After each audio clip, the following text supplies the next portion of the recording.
NASA says that right now, there is a staggering, essential opportunity to focus on the world Venus. This follows the new discoveries of possible life on the planet. If you somehow wind up investigating NASA's records from the 1960s, you'd see the space agency calling Venus a planet of judgment. Meanwhile, Mars became our primary objective. Such mindful naming of the central planets wasn't common during the wild space race period. The Soviet Union was focused on sending missions to Venus.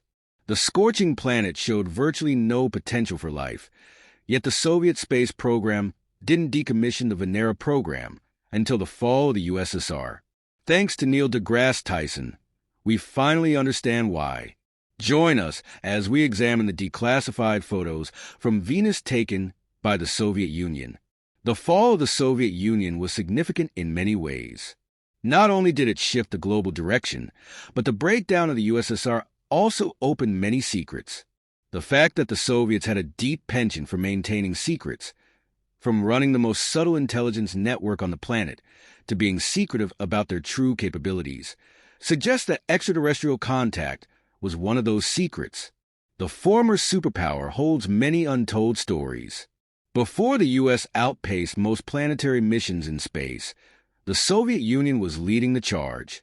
While the USSR had a long history of both successful and failed space missions, its greatest focus was on the highly hostile planet Venus. In the Russian language, you'd see Venus referred to as Venera, which is also the name of the mission that lasted from 1961 to 1983. During the same time, the U.S. was focused on sending its missions to the moon. In a way, the Soviets chose to use their resources elsewhere. We can't say that the whole obsession with the second planet from our sun is odd. Did the Soviets want to use the planet's surface as a potential power station, or were they perhaps hoping to colonize the planet after searching for any signs of life beneath the surface? The question remains, why were the Soviets so focused on this extreme planet? As they conducted these missions during the Cold War, they weren't entirely open about their goals. In fact, everything we know about the Venusian missions comes from declassified and unarchived information. Still, after such extensive effort, pinpointing what the Soviets were truly seeking and whether they ever uncovered the mysteries of Venus, we can make reasonable assumptions. The Soviets didn't land on Venus once, or even twice, but many times. In fact, the Soviets launched 28 expensive rockets toward the planet. Additionally, 13 of those entered the Venusian atmosphere, while 8 actually landed. Such complex missions put the Soviets in a leading position in space exploration. Sure, the U.S. was a close second, but NASA was more focused on satellites and innovative technology than searching for life on other planets. Their attention was on Mars, which in turn wasn't particularly unusual or especially thrilling. Your history textbooks may not tell you this, but the Soviet space program was the first to send a probe to the surface of a planet other than Earth. It also had another set of firsts to its name. The USSR became the first country to achieve a soft landing on another planet, returning pictures and sounds from the surface of that planet. In fact, the Soviets had their own one small step for man, one giant leap for mankind moment well before the U.S. So why do we rarely hear about such achievements? Well, remember what we said about the Soviet tendency to maintain secrets. That's just one of many reasons the Soviet space program is overlooked. In 1992, the famed organization was decommissioned following the collapse of the USSR, and the program had to be revived under a new Russian entity, Roscosmos. Many of its original records were either lost or destroyed. This is precisely why we don't have a clear answer regarding why the Soviets launched 28 rockets into Venus's atmosphere. Still, we can make the most reasonable assumption. Maybe the Soviet decision to explore Venus was more about cost-effectiveness than anything else. It's not to say the space program didn't recognize the planet's real potential. They were looking for critical levels of water, sunlight, radiation, and the overall characteristics of the planet. Without a series of these space missions, it would have been incredibly hard to assess Venus' high temperatures and thick atmosphere. Today, many space specialists don't believe that the hostile planet can support life. The temperatures there are high enough to melt lead, and water is scarce.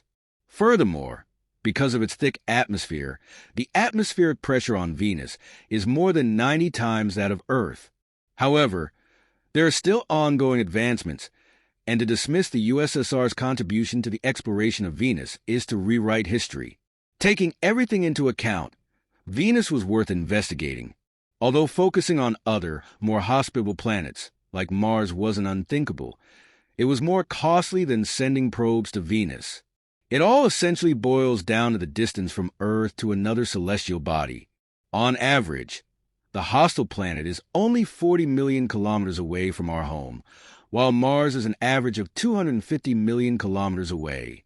Such vast differences in distance result in huge differences in cost. Had the U.S. not been the world's largest economy, it might have never investigated Mars so easily. Various reports suggest that Soviet missions were dangerous and had significant technical gaps. Of course, the rockets weren't capable of covering vast distances. Additionally, the organization had a poor history of losing contact with its rockets. So, it makes sense why the Soviet space program chose a more practical and somewhat closer mission that would yield results. Still, if we don't consider the space race in this context, the story of the Venera missions would be incomplete. The U.S. wasn't even on the space map when the Soviet program launched the first artificial satellite, Sputnik 1, in 1957. This move kicked off the space race and maintained momentum. What's particularly interesting is the reason the U.S. focused on the Moon rather than Venus. NASA had a series of failures with its Venus missions during the 1960s, and thus, the U.S. Space Agency hit a roadblock known as the Venus Curse. Each time they launched a probe into Venus's atmosphere, it failed. This was precisely when the Soviet Union saw an opportunity to capitalize on NASA's failures. At that time, both the U.S. and the USSR were determined to win the space race. The best strategy was to capitalize on two distinct opportunities. It was a quiet, yet decisive, strategy. The Soviet space program seized Earth's sister planet as its first victory in the space race, achieving something its main competitor had failed to do. Despite the Soviet Union's limited resources and faltering government, they repeatedly launched missions to Venus to maintain their lead over the U.S. Rather than focusing on the Moon, this strategic choice was not without cunning. Additionally, smart propaganda was used to cloud their major failures with Venus. The American government was prompted to investigate the USSR's obsession with the planet, with the media labeling Venus the evil planet, while Mars became mankind's destiny. These names didn't matter to the Soviets. Their mission was to demonstrate their superiority over the Americans, and they succeeded in doing so. The Venera missions are nearly forgotten in modern history, but despite their early difficulties, missions were exceptionally complex, advanced, and bold. At the beginning of the space age, the Venera missions were underway. Looking back to the 1950s, the Soviets began testing the designs and technical details of the probes. Over the next 30 years, they continued to build and launch interplanetary rockets as part of the Venera program. Since the program ran alongside the Cold War, the Soviets focused on maximizing their resources. Fortunately for them, the early years of the conflict provided them with more resources than the U.S., which turned out to be incredibly important. It allowed them to build larger rockets designed to withstand high altitudes and cover vast distances. The Soviets rushed to experiment with both crewed and unmanned rockets, while the Soviet academic community worked on a series of calculations and evaluations to chart accurate courses for the Venus missions. Behind the scenes, their Mars programs were also running. Nothing was more important than developing advanced instrumentation for these missions. This led to significant forward leaps in the history of space exploration. In 1966, the Soviet Union launched Venera 3, making it the first artificial probe to enter the atmosphere of Venus and successfully land on its surface. This achievement raised the competition between the two superpowers. Unlike the American missions, which were plagued by failures and losses, the Soviet program continued to make progress. Despite their successes, the USSR managed to send successful probes into Venus's atmosphere. The main issue with this approach was a limited design capacity. However, the Soviets quickly overcame their design issues and launched the most advanced probes of the Venera program during the 1970s. Their pioneering efforts allowed them to achieve the first simultaneous launches of Venera 4 and Venera 5. According to most historians, this was the most surprising decade in the history of space exploration. Certainly, the U.S. tried to develop similar launch systems. So, why did the Soviet program choose simultaneous launches to Venus? To understand this, you need to recognize that interplanetary travel requires advanced instrumentation to gather vital data and evidence. The probes were initially launched to study the planet's surface, and that is exactly what happened with Venera 4. Since the launch went smoothly, the probe succeeded in its mission. The success of Venera 4 was a significant milestone for the Soviet space program. The probe not only entered Venus's atmosphere, but also transmitted valuable data back to Earth. This was a major achievement, as it marked the first time humanity had successfully sent a probe to another planet's atmosphere and gathered real scientific data. The Soviets were beginning to uncover the true nature of Venus, and their progress was steadily outpacing that of the U.S. Venera 4's success demonstrated that the Soviets were capable of overcoming the immense challenges of exploring Venus. The high temperatures, crushing atmospheric pressure, and thick clouds of toxic gases made Venus an incredibly hostile world to study. Yet, the Soviet Union's Venera program continued to push the boundaries of space exploration, providing key insights into the planet's environment.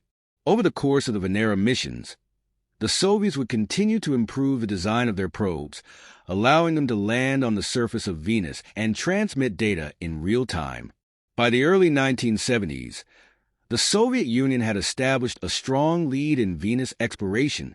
Venera 7, launched in 1970, became the first spacecraft to transmit data from the surface of Venus, marking another milestone in the Venera program. The probe's success was a testament to Soviet ingenuity and perseverance, as the probe was able to withstand the extreme conditions on the surface of Venus long enough to transmit valuable data about its temperature, atmospheric pressure, and composition. Despite the Venera program's successes, the challenges of space exploration were far from over. The Soviets continued to refine their technology, launching increasingly sophisticated missions to Venus, including the Venera 9 and Venera 10 probes, which were able to send back the first photographs of Venus's surface. These missions provided humanity with its first glimpse of what Venus looked like up close, and they confirmed the planet's extreme, inhospitable conditions. The surface of Venus was revealed to be a barren, rocky landscape, scorched by temperatures hot enough to melt lead, with clouds of sulfuric acid and an atmosphere composed mostly of carbon dioxide. Even with these revelations, the Soviet Union's commitment to exploring Venus never wavered.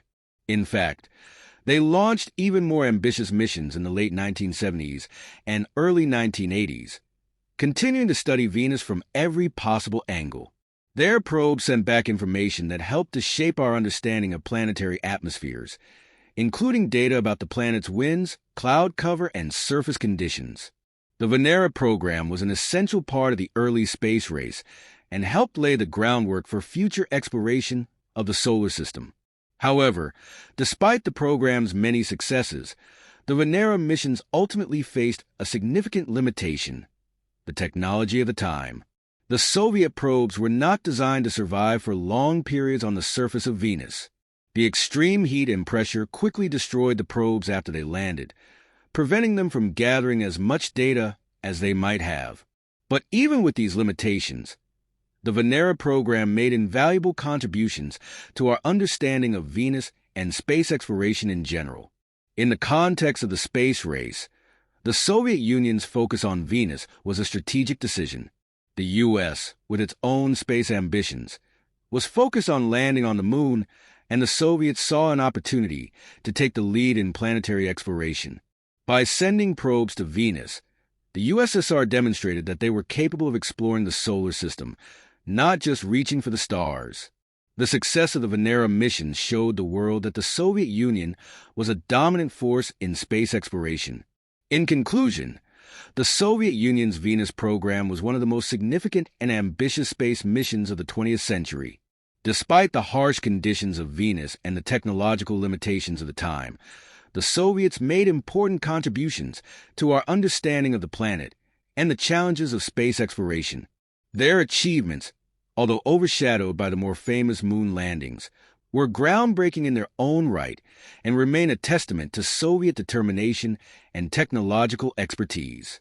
The Venera missions were a critical chapter in the early history of space exploration, and their legacy continues to influence space research today. While the U.S. and other space agencies have since focused on Mars and other targets in the solar system, the lessons learned from the Soviet Union's exploration of Venus remain invaluable. The data gathered from the Venera program has provided a foundation for future missions and the successes